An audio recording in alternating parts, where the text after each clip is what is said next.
Imagine waking up one day and realizing that everything you've ever done to avoid pain has only made it worse. You've spent years building comfort, soft routines, filtered conversations, predictable choices. You protect your emotions like porcelain, numbing anything too sharp, avoiding anything too real. But despite all your efforts, there's a hollowness that won't leave, a void, a silence that doesn't feel peaceful. It feels like absence. Absence of meaning, absence of self. What if the very thing you're trying to escape is the thing you need the most?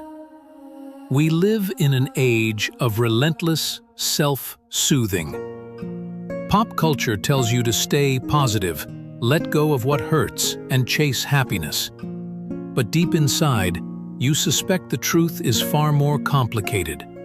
Because no matter how much light you surround yourself with, there's a shadow that keeps following. And the more you run from it, the darker it becomes. So here's the paradox. What if suffering is not your enemy but your teacher?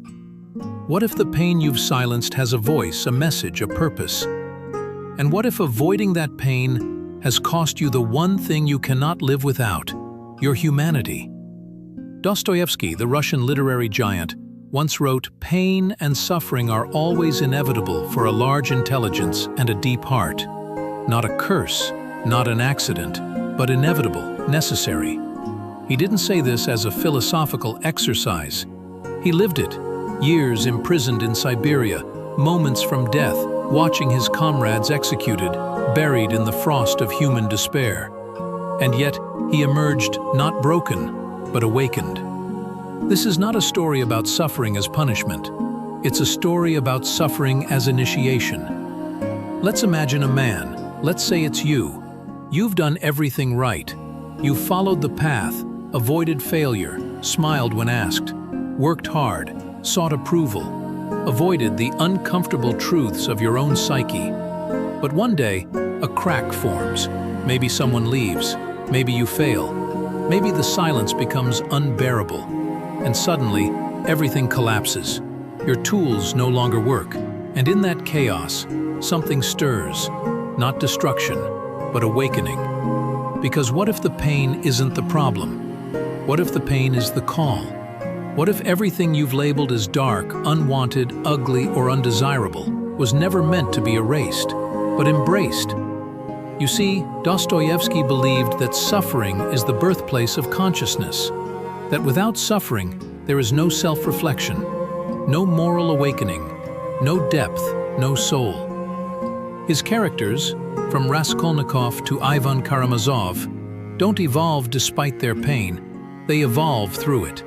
Their agony is not a flaw in the design, it is the design. You've been taught to fear suffering, to avoid discomfort, to see your pain as failure. But what if your suffering is your most sacred encounter with truth? Ask yourself, have you ever truly grown during moments of ease? Did your soul expand when everything was perfect?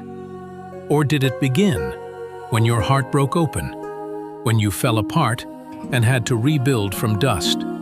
There is something terrifying about facing suffering, but something infinitely more terrifying about a life lived in its avoidance. A life without risk, without depth, without meaning.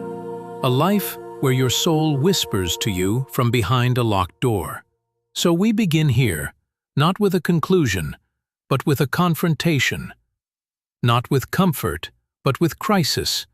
Because if Dostoyevsky was right, and suffering is the mirror through which we glimpse our truest self, then maybe your suffering isn't the end of your story.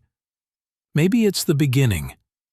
Now the question is, will you run from it? Or will you finally listen? You were never taught how to suffer well. You were taught how to escape it, to medicate it, to rationalize it, to drown it in distractions. You were handed coping mechanisms before you even knew what you were coping with. From a young age, you learned to fear discomfort, to flee the unfamiliar tremble of anxiety, to mute the ache of loneliness with noise, consumption, or endless motion. You were conditioned not to face your suffering, but to silence it. But here lies the hidden tragedy. When we silence our pain, we also silence our depth. Modern culture has turned suffering into something shameful, a defect, an error in the machine of life. If you're hurting, it means something has gone wrong. Something is broken. You must fix it. Fast. And if you can't, then at least hide it. Smile. Post something pretty. Stay productive. Stay likable. Stay numb. But Fyodor Dostoyevsky saw something very different. To him, suffering wasn't a glitch. It was the gateway. In Notes from Underground, the narrator, isolated, bitter, fiercely intelligent, embodies this idea of unresolved internal pain. He sabotages himself, not because he's insane, but because he cannot make peace with the world's false promises.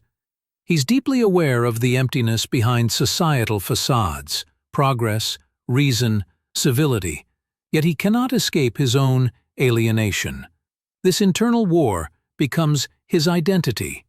What Dostoyevsky revealed through this, and so many of his characters, is that the true suffering lies not in the pain itself, but in the refusal to understand it. Here we reach the root. The modern world gives